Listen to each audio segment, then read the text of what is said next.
Scone Palace in Scotland boasts 1,000 years of history. It is the ceremonial site where Scottish kings were crowned. Possibly the most historic place in Scotland. And it is where the likes of Macbeth, Robert the Bruce were crowned or inaugurated. Gosh. And modern royalty have left their mark here too. This one is the present King Charles's tree. He wanted to plant a seed of Lebanon on the Moot Hill, and we still had this gap left.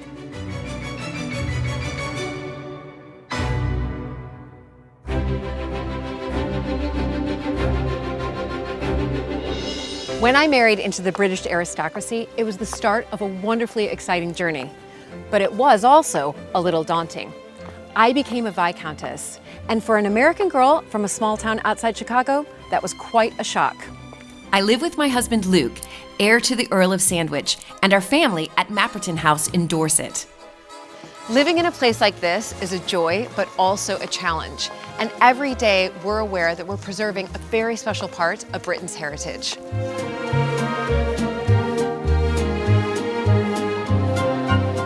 Mapperton has opened up an extraordinary new world for me, and I can't wait to share it with you all.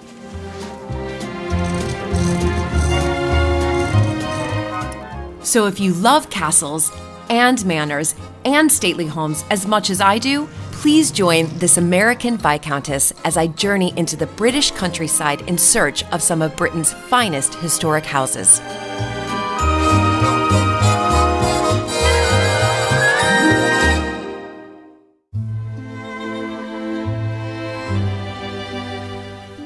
Scone Palace stands majestically on the River Tay, on the route north to the Highlands, close to the city of Perth. In 1803, the medieval house was transformed into the splendid Gothic palace we see today. Scone is one of the most historic sites in Scotland and welcomes over 100,000 visitors each year. For over 400 years, Scone Palace has been the family home to the Earls of Mansfield. Hello, good to see you. Hello. Welcome. Oh my goodness. Welcome. Hello, Hello. Lovely to see you again. And I Yeah. had a splendid walk down and just, wow, so impressive. Good. The history here is pretty immense, basically 1,000 years of it. So one of the struggles that we actually have is we have two pots of history. It's kind of the medieval royal coronation history, the forming of the Scottish kingdom, and then there's our own family's sort of Downton Abbey story. Right. So, yeah, you have to juggle the two a bit. Yeah. But Because, that's quite fun. because you have so much history. You've got 1,000 years of history. I mean, that's pretty There's impressive. a lot of stories to tell. all those Scottish kings that have been here to be crowned. I mean, it's quite something. I know. I feel that's why I got a sort of little bit tingling when I was walking up, thinking, incredible. Okay, so little tour. Yeah, let's Yeah. do it. Which way? Yeah, this way. Because this is vast. This is a vast home. I know we can't. How many? Can I just ask? Approximately how many rooms? Come on, Sophie, give me a number. About 120. Yeah. Originally it was 120. Now a few walls have been taken down. So it's probably a few less, but originally 120. Okay, Quite a well, few. that's incredible. It's a lot of dusting. This is one of the rooms. This is stunning. This is the state dining room. This is where Queen Victoria came in 1842. That was a major event that happened The here. table and chairs were all specially made for her visit. Really? So that was the smallest thing we did. We put an entire new driveway and an entire new bridge in, put the building on the mains for the first time, brought a butler out of retirement because the new one couldn't hack it. You know, like really went mobility. Because this is what happened when royalty would arrive. You would just not just pull out all the stops, you would build things. You would make sure that they were comfortable, that there was the right furniture, that you had, as you just said, a new drive was built. A special bedroom suite for her and Prince Albert. No. All specially done. And Stayed for one night. I was just about to say, guess how many nights they stayed, and you ruined that. of You ruined that, William. All of that for one night. Yeah. But for a very, very special lady. But for a very special lady, you know, so absolutely. Now, what's that over there? Is that sort of what it is now? I'm just looking at that model. You've got it absolutely right. It's before and after. Yeah, the one here, this is the 16th century building. This is the building that we were gifted. by James VI of Scotland. And that's what it became in 1800. No. Yeah, and you can kind of see that if you just picked up that and dropped it on here, boom, Yes. you can see the same sort of quadrant. Yes, yes, you can. Oh my goodness. So it really has properly evolved. Yeah, and it's this, evolved, but the foundations are very old still. Yes, exactly.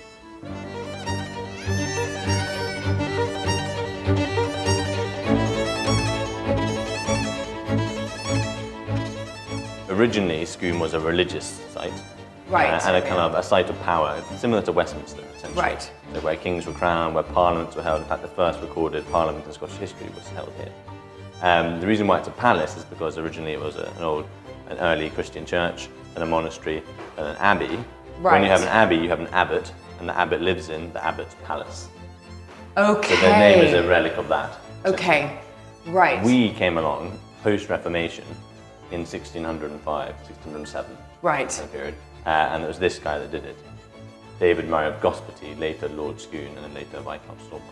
I see. Slightly dubious character. Like, we've got some characters that we can be very proud of. Right. I'm still pretty proud of this guy. He's a cool guy. But at the same time, it was a dangerous bit of Scottish history. A lot of things were happening. Yes. A lot of people on the move. And I think we benefited from that. But we are not the head of the clan. So we are Murrays. Not Yeah, the I head was of the gonna clan. ask We're you that. cousins who did very well for themselves. Right, Yeah. okay. So he was a cousin of the people who became the heads of the clan, Right. later the Dukes of Athol. Yes. We kind of span out about 50 years before, and then the whole clan actually was on the make. Okay, And we did okay. particularly But you well. are related. We're very proud to be Murrays. Yeah. Yeah. Very proud to be Murrays. Brilliant. Yeah. So, okay, so we can thank him for this tour today that you're giving Yes, we me. can. Yeah. And this is the state drawing room. So this is the sort of the showstopper room. right. This is the one where actually originally there would have been no portraits in here. So this Okay. is, you can see here this sort of now slightly dilapidated, it's on the long list of things to do. Right. Silks. So originally, and we actually have a copy. We'll pull I'm up at the end. going to climb over this. I I'm love going it. to go- I love that. Yep. I'm I going love to it. show you what it looked like. Yeah. So this was a kind of, think of it as like a Victorian disco. Okay. Yeah. Yes. This would have, because all these silks would have been in this wonderful blue and gold. No. This And is in the candlelight, it would have all been shimmering away. It would have been this bright. Yeah. Oh, This is an original piece which was Yes. kept in a drawer. Kept in a drawer and then, wow. Yeah. We're hoping to take sort of about 10% from everybody's tickets and put it into the silk drawing room fund. Right, yes. Build up enough money to be able to restore this room.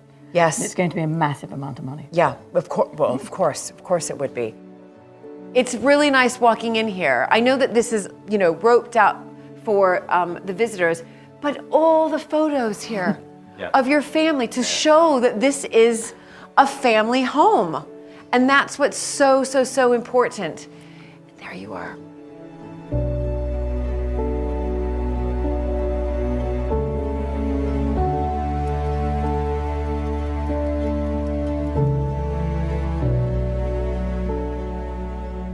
Quick name drop. Yes. This desk was given to the second Earl of Mansfield by Mary Antoinette. They were busy mates in Paris. He was the British ambassador there, and she referred to him as the Le Bel Anglais, which is pretty good going for a Scotsman, especially as it I'll was say. just before the American War of Independence, when basically the British and French were already fighting each other. Of course. So he was one of the major players in our family history. Oh, and she gifted him wonderful. that table. It's beautiful. And when it was new, the leaves and the flowers would have been vibrant greens Yes. and coloured, and it would have all just Yeah, been yeah. like a painting. But it's all faded with sunlight over the With years. time, sunlight, yes. But it's still here. It's still here. Which is brilliant.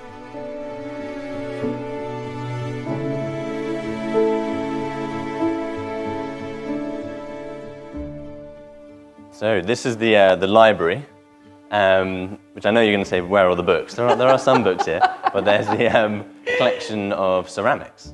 I mean, it's absolutely beautiful. And in particular, here, the big painting over the fireplace is the first Earl of Mansfield. So there was David Murray, who put us on the map. Yes. We then actually had a pretty rough time for about 100 years.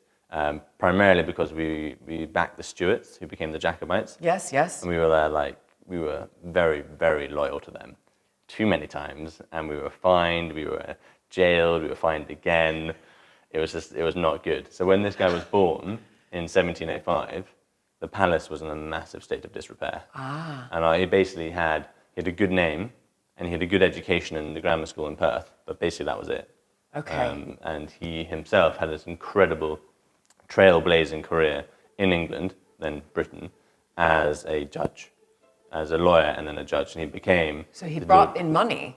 Yeah, he became Lord Chief Justice, the longest serving in history, and was said to be the second most powerful man in the British Empire, second to the king. The king, Yeah. yes. An incredible individual. Right. Yeah. And his legacy is still very active today because he essentially reformed British common law Right. at a time when the empire was growing. So a lot of your own law in the States, especially the commercial law, is all based on his work. Yeah. So he's referenced about 24 times a year in Congress. Oh my goodness. Wow. Yeah, it's pretty cool. Yeah, that is really cool.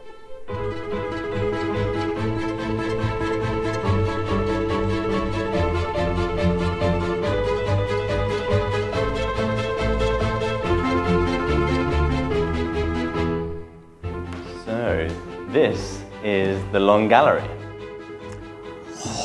It sure is. Lives up to its name. How long? How long? I think it's 180. I thought it was 150, but you're probably right with that. I haven't counted recently. And it was the longest room in Scotland, but it is no longer since they built a longer room at Holyrood Palace. Okay. So you're second. Well, That's second. okay still. You still... Second to royalty. That's Right, exactly. That's all right. We can live with that. Many important events took place in here. Charles II processed down here before going out to have his coronation. That's pretty cool. Oh my gosh. Right, so here's my fun fact about that. So Charles II processed down here because of our forebear, the first Earl of Sandwich. Did you know that Edward Montagu was sent on a secret mission to bring Charles II back from exile and crown him? That's and amazing. that was Edward Montagu, and that was why our ancestor was given the title Earl of Sandwich, because at that time Sandwich was a great naval port. So there you go. Well, we So will find out. We are didn't we get a so- title for that. Are we kind of connected then? I mean, a little bit. Definitely, You know, I definitely. feel right at home now knowing that Charles II processed down And maybe here. your ancestor came here with Charles II yeah. because he came to Scotland first.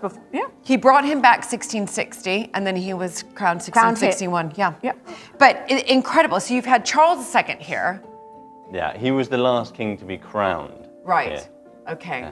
But we were still, the legacy continues. So a rather ridiculous event took place in here when Queen Victoria came, which was a display of curling, which typically takes place on ice outside. But because it was the wrong time of year and she didn't fancy it, they did it inside. here. Yep, they did. They did in here. Took up the That's carpet right. on the Curling wood. is that, I see it on the, watching the Olympics. I actually never knew as the American what curling was before. It's what everybody did after work. There were state teams, village teams. There were no computers, no TV. It's what everybody did in the winter, and it was a great community sport, and everybody did it my on the goodness. entire estate. So it was a really good bonding session, and they all had a terrific time doing it. So we've got Charles II, Queen Victoria, crowning of Scottish kings. Who else? Come on. Well, I've got. We got I want to some- we quickly got some show you. props as well. I want to quickly show you this book, which was written by Queen Victoria, and the family was sent. It's called "Leaves from the Journal of Our Life in the Highlands." It's a well-known book. But the fun thing about this book is inside is a letter from Osborne House in the Isle of Wight, and it's addressed to dear Lord Mansfield. And it says, the Queen desires me to enclose a copy of her book. And it's from her lady-in-waiting, who's the Duchess of Roxburgh. But the fun bit in here, and it writes about their visit to Scone, the fun bit in here I thought you'd like, Julie, is that one of the paragraphs says, Lord Mansfield and the Dowager Lady Mansfield received us at the door and took us to our rooms, which were very nice. And that's a bit of fun because we've just received you at the door. And I think your rooms are very nice. So, that is wonderful. You mentioned the Charles II connection. This is quite a fun little box. It's got the royal coat of arms on the front.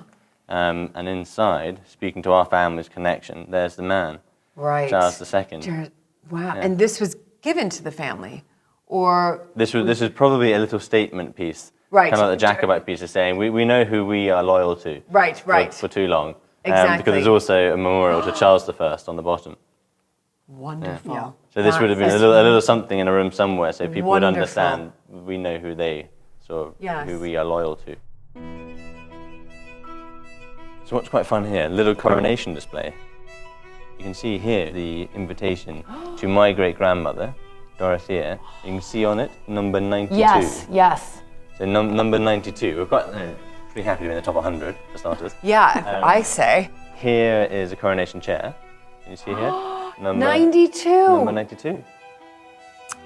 So she got to take the chair with her? You're not allowed to pick it up and walk out. You do have to pay for it. Right. That's part of the tradition. I'm not sure if they do it around. But it's quite fun. Still, that is fantastic. And number 92, you're right, because there were over 8,000 guests at the coronation of Her late Majesty Queen Elizabeth II. That's probably because her husband was the Lord High Commissioner to the Church of Scotland. Right. So he was the Queen's representative to the Church of Scotland. So quite senior. Scone Palace is steeped in royal history. One of the many treasures is so precious it's safely stored away. In 1567, Mary Queen of Scots was captured and imprisoned in Loch Leven Castle. There, she was forced to abdicate in favor of her son, the future King James VI of Scotland.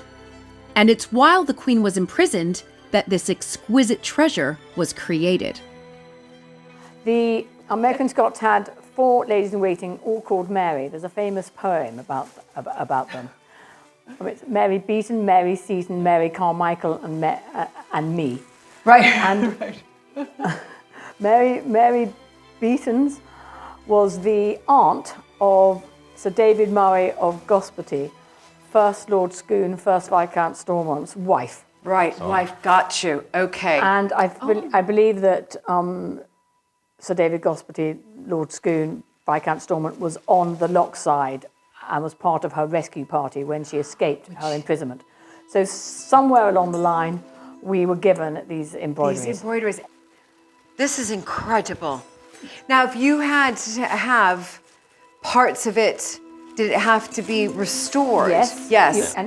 This will be sun damage. Right, sun damage, but then you can see that hasn't been sun damaged. Right. Yeah. So they were made probably as bed hangings, and the side of the bed that was on the window side would have had the sun damage. Yes. Well, this bit is much. You can see here the little S motif for Stuart. Oh my. Yes, and then a wonderful collection, probably, of the plants and the bugs, the insects that they could see in the gardens at Loch Leven. So a lovely thistle here, apple, and there are some fun, maybe not on this piece, but there are raspberries, strawberries. Look at and a little. Here you can see raspberry. See. Yes, raspberries. Yes. Oh. Another wonderful thing here. This is How they would have done it, they would have done the individual designs on linen, and then they would have been cut out and they would have been put on the velvet. In order to stitch it onto the velvet, they'd have used gold thread to cover up the edges and to secure it to the velvet. And you can see the gold thread round it all. It's exquisite. So now that this has been, it's back, it's restored, what's your plan with this? What would be lovely would be able to get some display cases so that our visitors would actually be able to get up close and look at them. Yeah. Obviously, we'd have to be very careful about the sunlight. Yes. Shall we open up the other box and then we can have a look at what's in that Yes. one? You can see it might be. The complete bed hanging is an astonishing survival. The intricate designs of each piece beautifully worked. Hopefully I've not got it upside down. Let's see. Oh, upside wow, down. wow. That's the back Right, of it. but that's quite interesting to see that, actually. It's really Yeah, interesting you can see there's to see. the outline of Yes, whatever and then the plant is. thread, is that the gold thread that would be outlining that? What do you think? No, that isn't. That's just tacking it. That's Right, tacking the tacking it, design. okay. That's just tacking the design on. Let's have a little. This is wonderful to see that, though. Oh, my goodness. It's quite damaged, that's some of that. Yeah, but you can yeah. see different animals appearing Yeah, all look the at way that along. centipede type Yes. thing. But look at this. This color is still rather rich there compared to. Yes. Yeah. Wonderful. I can flip it over if you want. We can keep going. Oh my goodness.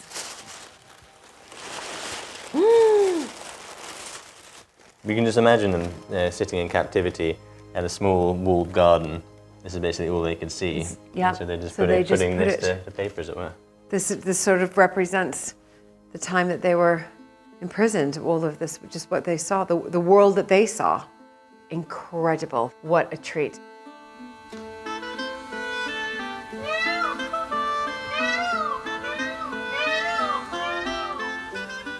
Perhaps the most sacred area of Scone is out on the hill alongside the palace.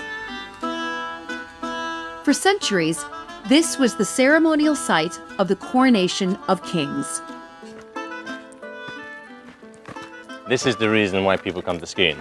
This is what This I is have it. been waiting for. I'm so This excited. is it. This is the spot. Yeah. This is the spot, This isn't it? little mound of earth is possibly the most historic place in Scotland. It's called the Moot Hill, Right. and it is where the likes of Macbeth, Robert the Bruce, and others were crowned or inaugurated. Gosh. So the Christian element of that ceremony would happen in the abbey, Right. and then the kings would be processed up onto here, Okay. to be proclaimed by the people in what was more of a pagan part of the ritual, which meant that some of them were slightly more reluctant to go through Okay. it. Right. So Alexander III, for instance, as a boy, about 11-year-old boy, had to be dragged up here. If that bit of the ceremony did not happen, you were de facto not King of Scots. Oh This my- bit had to happen. Right. And what makes it, I think, so cool is that it's called the Moot Hill, but it's also called the Boot Hill, in a bit of cool sort of Scottish folklore. And it's called the Boot Hill because when all the magnates and the leaders from around Scotland came to witness a ceremony here, they would bring with them in their boots a bit of their own soil from their own land. And when they came here, they'd then pour it out into a pile. And obviously after many ceremonies, it became what is now the Moot Hill.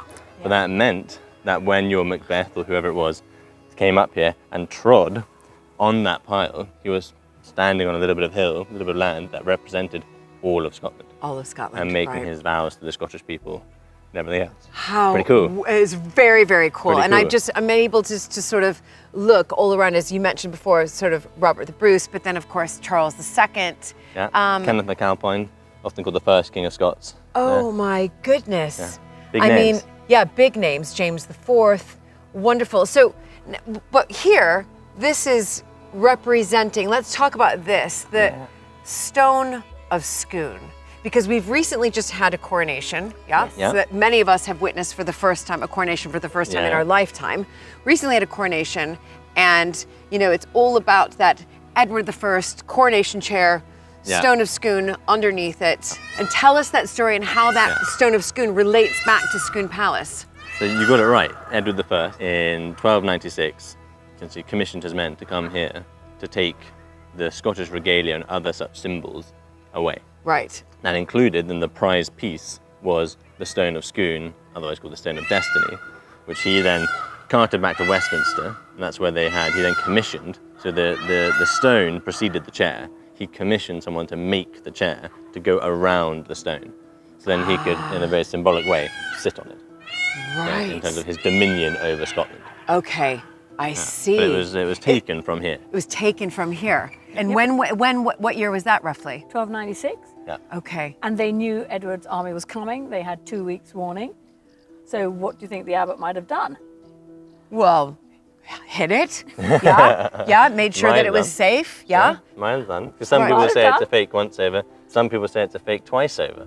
Okay. Because a bunch of students pinched it back in 1950, 1951 from the Abbey. Great story. and eventually they returned it, or maybe not it. I see. So technically, it's been taken twice. Been taken twice, at least. Taken twice, but we do think that the stone of Scone that King Charles III sat upon on May the 6th, 2023, was the real one. Is that right? It is clear that the stone that was taken from here, whether it was fake or otherwise, was the one that appeared in the coronation. So the one that was used in the successive coronations from anywhere, was the one that was used in the coronation. Okay, fantastic. Whether there's another one hidden away somewhere, who knows? Who knows? So fascinating. But what I find most fascinating about it is it's made of local sandstone. So Kenneth MacAlpine bringing it here doesn't really make sense. But what I think is really interesting about that is that someone felt the need, one of these kings felt the need somewhere between 840 and before Edward I pinched it, to introduce the idea of the stone being really very important. Okay. And that coronations, you could not be crowned king, you were not the king unless you sat on that stone and were proclaimed. So someone felt the need, and there's like this great act of kingship, making nation building, ritualization. They felt that they needed to do that. To do that. That's what I think is most interesting about it. Yes, no, you're absolutely right. You're absolutely right. So we're here on Moot Hill. Yep. And then, but that is in front of, what am I seeing here? So this is the family chapel, and it is the last remaining element of the abbey. Okay. So and the abbey was a really very large edifice, about the same size as the palace. Oh my goodness. But stretching over here like that. Right. And that's where obviously the Christian element of the coronation would happen, and where a few people, like actually Robert II of Scotland, was buried somewhere here. We don't know where, which is annoying. But we'll find out someday. I'm sure you will. Obviously, John Knox then came along in the Reformation. That didn't go so well. The abbey kind of lingered on for a bit, but was then taken down, and the last remaining bit was moved up here. Okay. And that became our family chapel, and the family crypt is below. Down below. No, can we go in? Yep. Yeah, we Let's go can. and have a look. Yeah. And what does this date back to? What I'm seeing here? So what you're seeing here is a 17th century Fantastic. restoration of what was a transept, a side chapel. Okay. And that was then moved up here. Right. Lovely.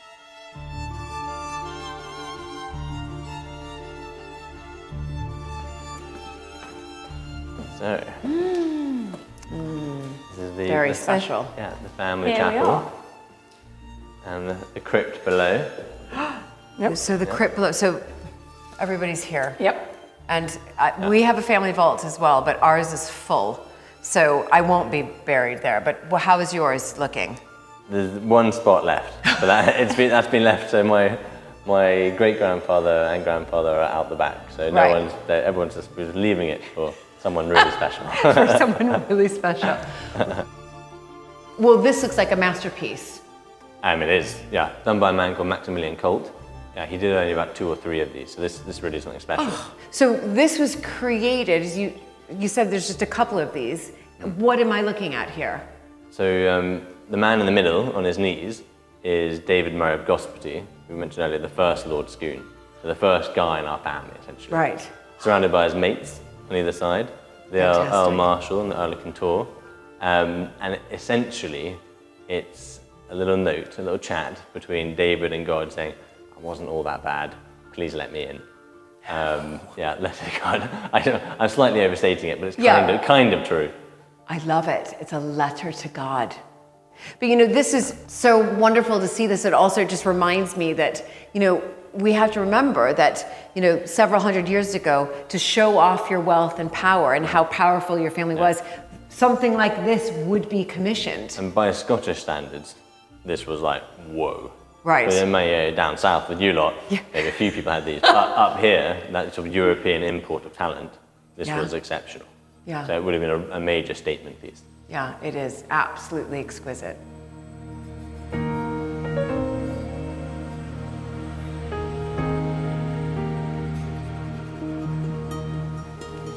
Moot Hill isn't the only feature in the landscape at Scone, which has grown in remembrance of royal occasions.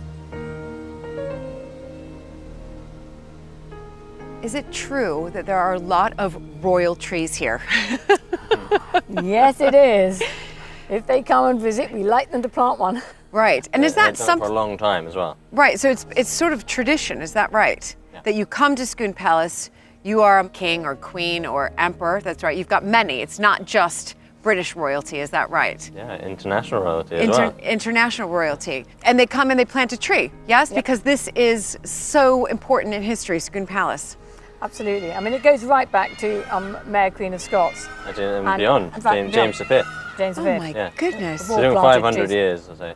Right, of planting trees. Planting trees. Right, so what's this one I'm looking at here? This one is the present King Charles's tree, but he planted it in 2010 as the Prince of Wales. And he wanted to plant a seed of Lebanon on the Moot Hill, and we still had this gap left. So it'll grow and grow and grow, and eventually it'll be the seed of Lebanon that we all know and recognise, those really, really little big trees. There's a famous one in the scene looking at Highclere in Downton Abbey. Yes, yes, of Lady course. Mary sits under. Yes, that's exactly right.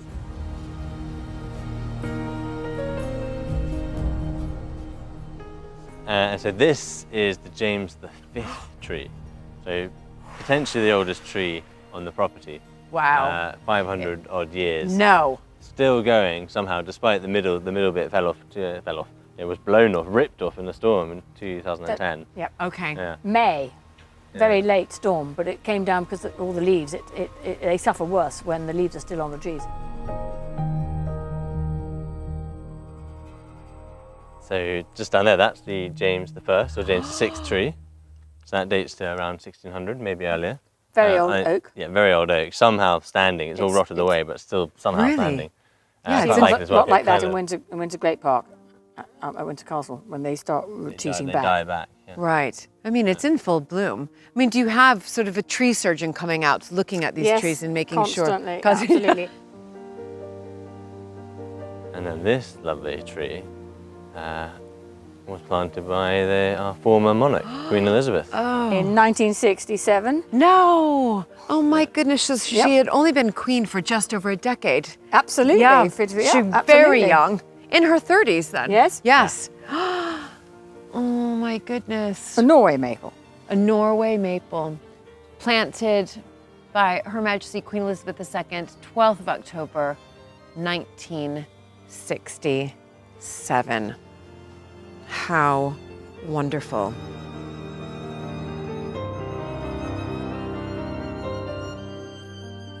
This is the second tree planted by Queen Elizabeth. 2012, her Jubilee year. She came for lunch. It was so exciting. We had She came for lunch here. Yeah. Were you here? Yep, I was here with my 3 daughters. Sadly, William wasn't able to come back, which was just really, really upsetting for him. But our 3 daughters, there was a big lunch party in the Long Gallery. Big gathering. And how did you know that she was, I mean, how much in advance were you contacted to say the Queen would like to visit? A good 9, it was a good 9 months. Right, There was right. lots of Preparation. Lots and lots of Yeah. preparation. And it was a really, really big day. Oh, and was the public allowed to see some of that, or was it very private? Yes, Yeah, no, yes, right. Yes. The public were all lining on the Queen's Drive. Yep. And so she planted the tree. Yes, and we deliberately chose this place because in time, her ancestor's tree will eventually come down. You know, it's very, very old now. James V, James yes. V. And I planted it far enough away, I hope, to allow this oak to grow up next door to it. Yes. So when that comes down, we then have a lovely, majestic oak in its place, planted by the late Queen. What a wonderful memory. And, you know, you now have this, which will be here in her memory for hundreds of years to come. Fantastic. Yep. And an oak, such a symbol of Britain. It certainly is. In the park, there is one very special tree which stands high above all the others. So, Julie, this is a very, very famous tree at Scone Palace. It's a Douglas fir tree. It was planted from the first seed that was returned here by David Douglas, who was born at Scone and was the son of Scone, who became a famous botanist. Right. And we are very lucky to have his original first tree. And as you can see, it is absolutely enormous. Yeah, It's so enormous. He was born here and he was a gardener, a very early sort of junior gardener. And then he was sponsored by the 3rd Earl through his education and then to become famous botanist and went to North America and discovered a huge number of species, including obviously the Douglas fir, this being the first one that was planted. And he left this huge legacy in forestry. The guy had so much potential, but sadly he actually died really quite young, only about age 36, in 1834 in Hawaii on one of his expeditions. No. Okay. So Yeah. 1834, Hawaii, obviously a state of America, but during that period, Hawaii was called the Sandwich Islands.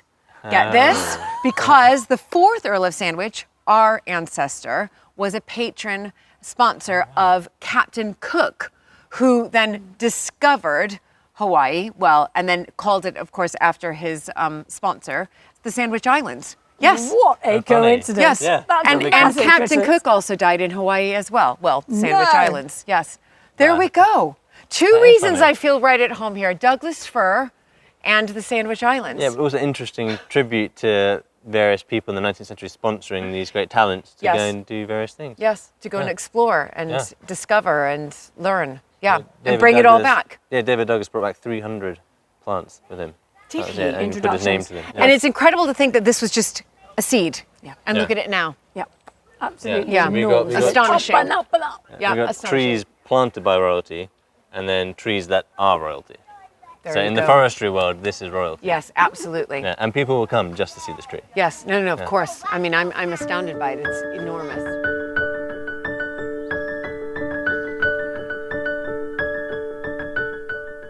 In the private apartments of the palace, Sophie and William share their insights of maintaining and managing a historic home on the scale of Scone Palace over a lovely cup of tea and We're going to have a scone at Scone. Scone, Scone, Scone or Scone. at Scone.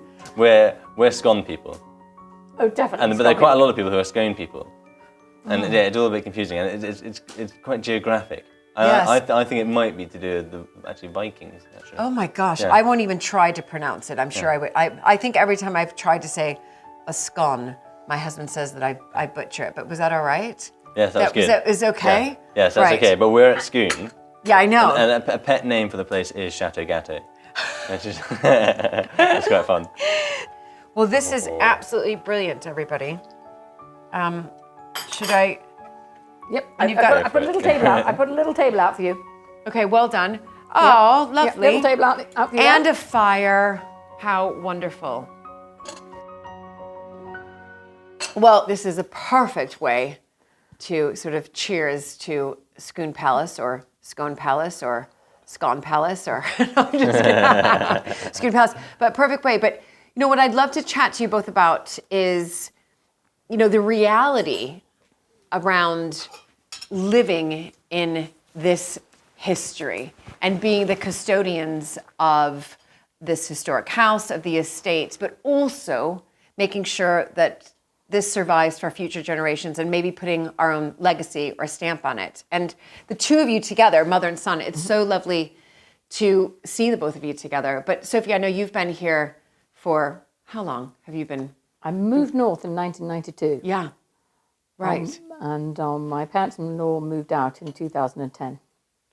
Gosh, right. But you were active in the business here From mid 90s. 96. Yeah. Right. Yeah, 1996. Yeah. And I took over the sort of the shop and the catering. Yeah. So And then almost 30 years. And then the garden. Yeah. It's very interesting what happened here. A third son inherited when his two older brothers died. In 1900. In Right, 1900s. And he wasn't expecting it at all.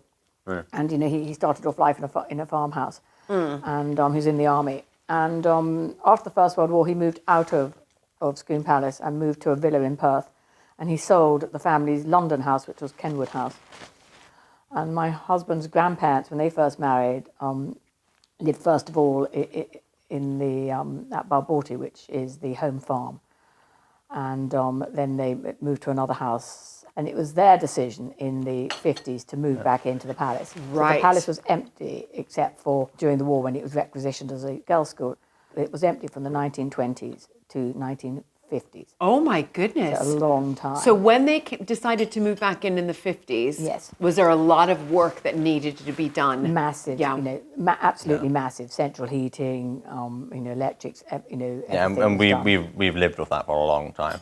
Yes. They did. We're lucky in ways. They did it to a really high quality. Yeah. So it's got copper wiring, which is still going strong Yes, now. yes. I mean, they had to sell some of the best French furniture to achieve moving back in. And I mean, a lot of their friends thought that they were mad. A lot of them said, all hail you for being brave enough to move back in. And they moved back in knowing that they were going to have to, knowing Yes. that they were going to have to open it to the public.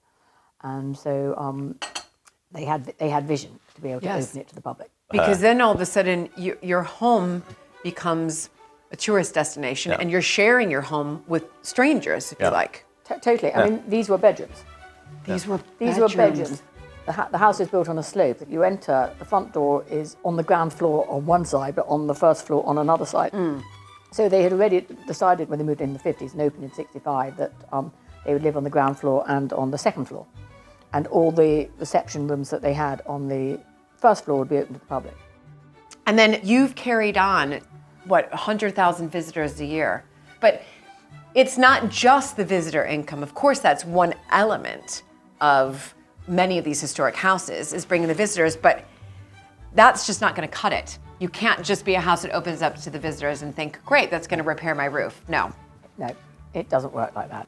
It's very difficult, and you have to decide which route you're going to go down. In the 60s and 70s, various people went down the safari park route. Yes. What one has to remember in Scotland is that the population isn't as big as it is down in England, so it's much more difficult. There's only 5 million people living in Scotland. Right. So We're much more reliant on the international market. Yes. Although we hope to Yes. make a shift there. We've got some development plans that will hopefully make us more of a local attraction as well as international. Right. Right. And whatever you do has got to be elegant and has got to survive, the 100-year plan. Yeah. I love that. That's so right. We're always talking about the 1 year, the 5 year, the 10-year plan, but it's the 100-year plan. Yeah. You want your great-grandchildren to be proud of what you did 100 years ago. So what is your 100-year vision?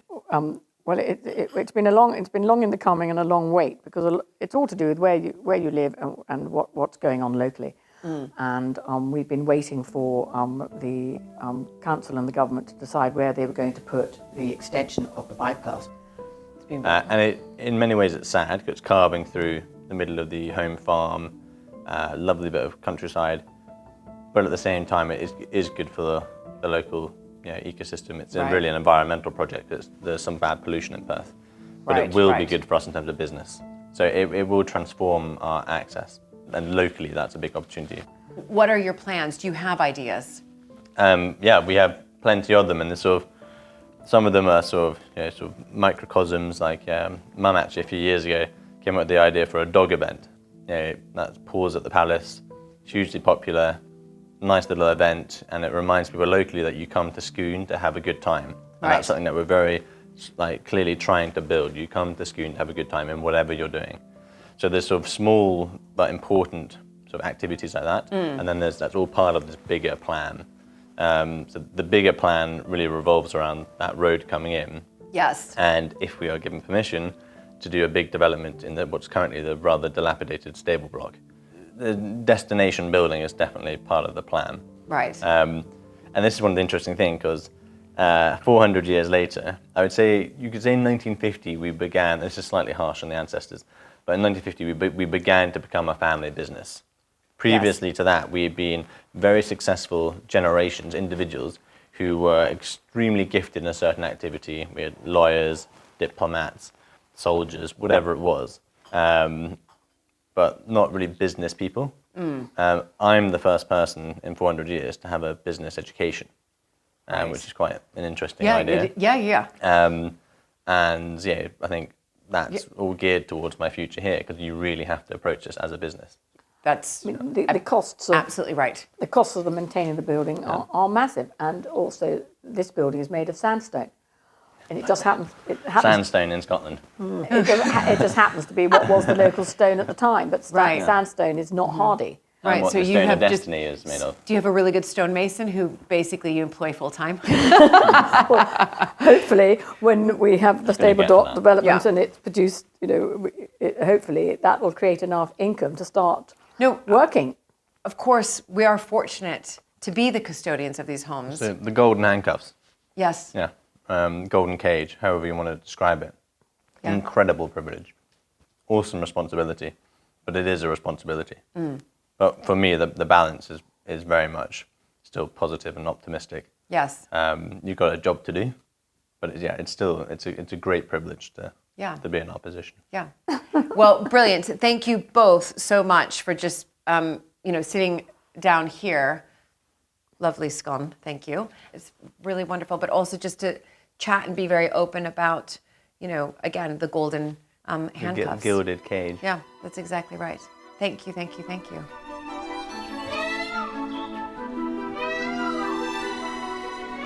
Fortified with tea and scones, time for some intrepid exploring.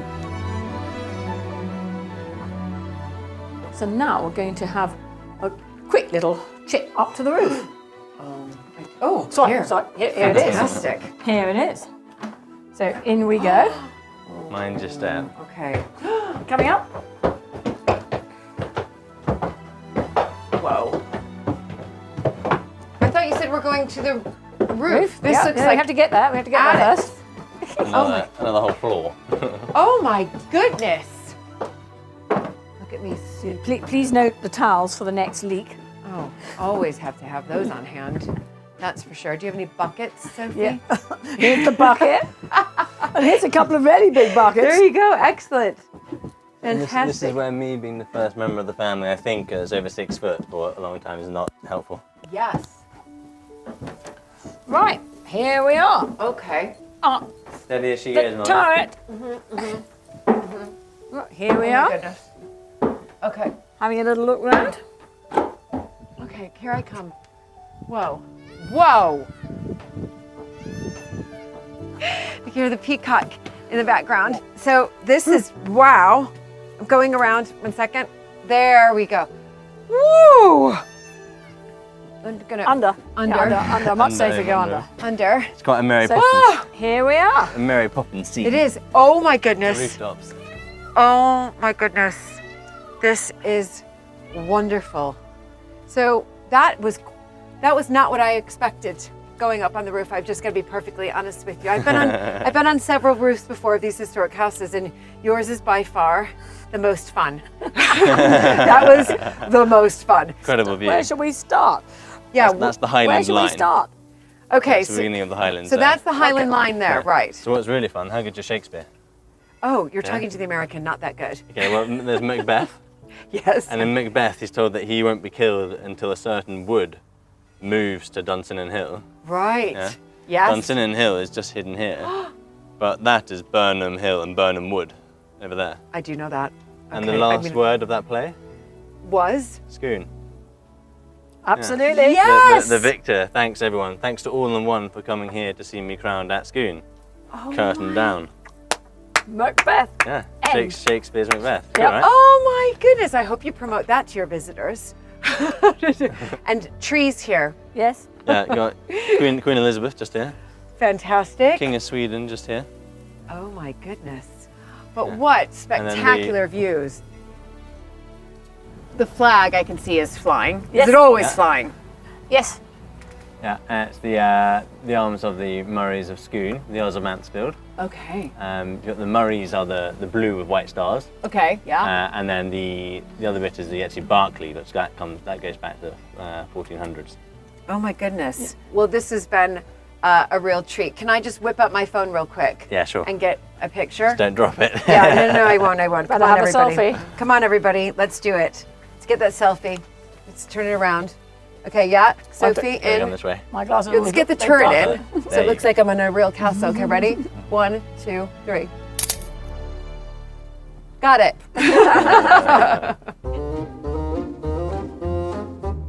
One feature in the landscape at Scone Palace is absolutely stunning. Many historic gardens have a maze, but this one is rather special. Designed in the shape of the star which features on the Murray family crest, this maze has a secret best seen from the air. So this is your maze. Yes, this is the maze, and it's about to get its annual haircut. You know, the boys will be in here next week, and it takes about 5 days to give it a haircut. Oh, I thought you were going to tell me it takes about 5 days to get through it. It takes a full it takes a full week to give it a haircut. So it's even more confusing now because it's so overgrown. Okay. It's designed in the shape of a Murray star. It was my husband Mungo's idea, and it has been designed to represent tartan. So we've got two sorts of beach. We have regular beach, green beach, and we have copper beach. So when you look at it from above, it looks like tartan. So that's a lovely, so clever. lovely touch.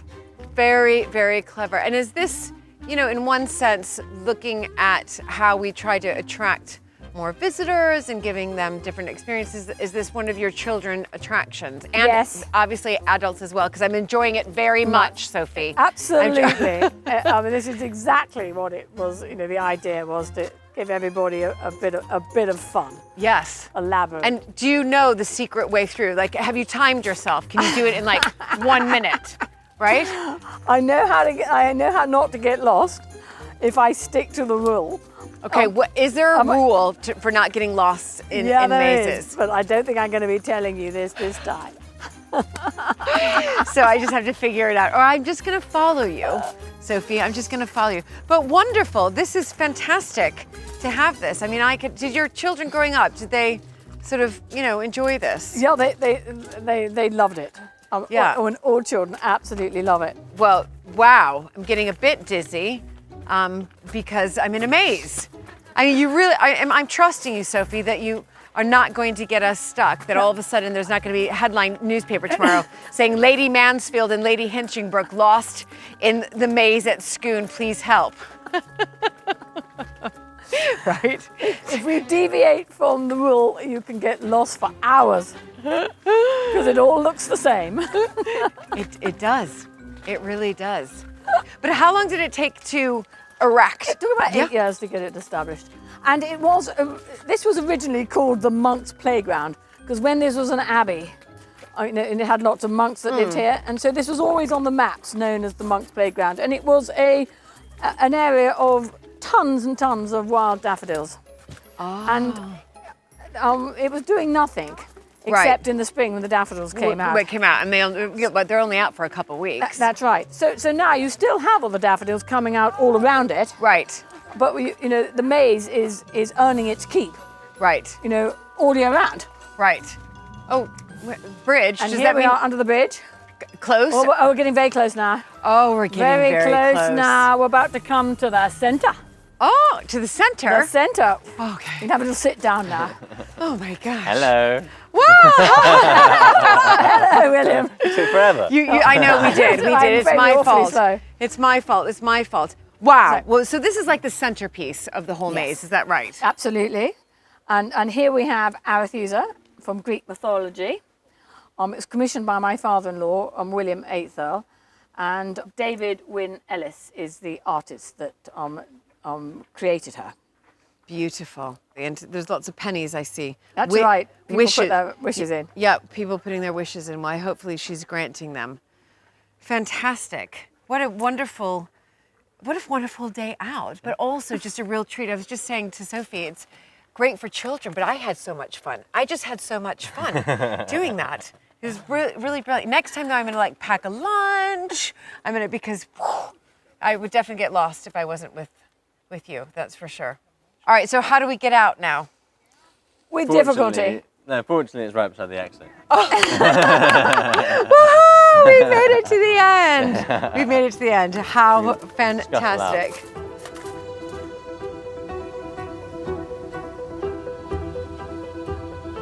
Soon visitors to Scone Palace will have the chance to enjoy not only the maze, but the new stable block development. Sophie and William explained their vision, and wow, it is going to be spectacular.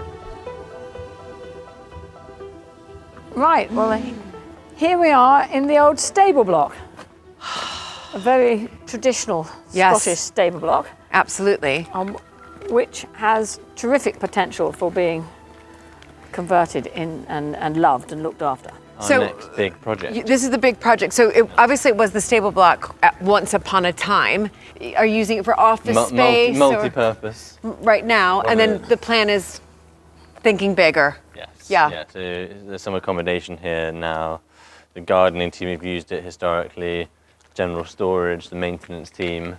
But obviously, the plan moving forward is for it to be very different. Right. So what's the big vision here? I mean, this is, we talk about, when I meet with other historic house homeowners, it's always about sort of this legacy project. As you were saying, Sophie, for 100 years from now, you want this to be what? The big vision here is to have a larger, nicer cafe with a larger, nicer kitchen that can produce really good quality food using our produce from the walled garden. Right. To have a larger shop. Scone is a long, thin, rectagonal building, and the shop and the cafe are both long and thin. So it would give us an opportunity of having a much nicer space and a more economically sensible space. Right. To have a viable space to have a cafe and a shop. It's really the scale up and improve everything we do. Yeah. So in terms of tourism experience, ticketing, a new entrance, Yes. really accessible for the local market as well as international market, food and retail hub. I mean, this would be sensational. And then that means somebody like me, if I'm living locally, and let's say, okay, I've got young children or I've just dropped them off to school, I don't have to pay at the pay barrier to go into the palace or to enter. I could just come here, get my coffee, get my cake, get a little bit of lunch, meet my friends, and just and enjoy a day out here with my friends. Yeah, we will be offering a membership scheme for locals, because part of the plan is to put a really exciting outdoor venture playground in. And so local families will be able to join that membership scheme and access the venture playground as many times as they like. Yeah, there will be a major transformation of our business. Right, no, of course. And we'll be able to go down the green route, being more sustainable by having a solar energy down hidden behind the trees in an area of park that we don't use. So we should be able to power a lot more that way. Brilliant. Which will be really good We going forward. have a lot of interest. You have to be realistic about it in terms of making it profitable, but we have an amazing walled garden, another project in itself. But we want that to supply as much as possible to here, as well as just the estate.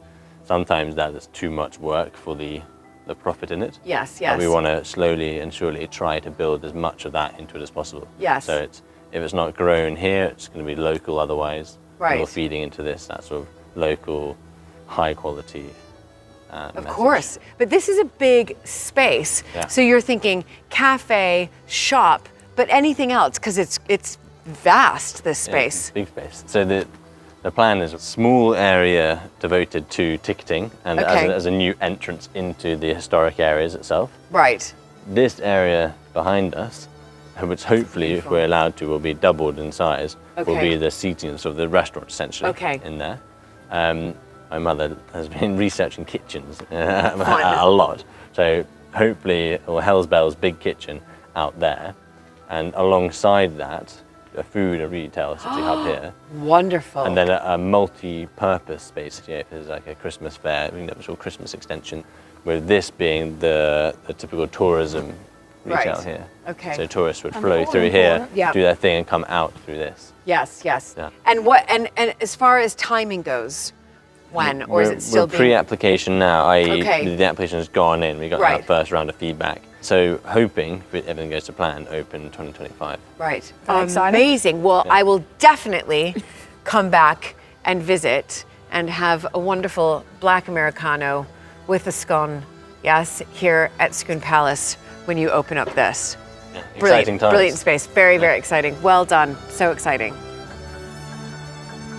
What an incredible visit, and I cannot wait to return and sample the delights of the new stable block development. Thank you so much for joining me, and I look forward to your company very soon for another historic house visit.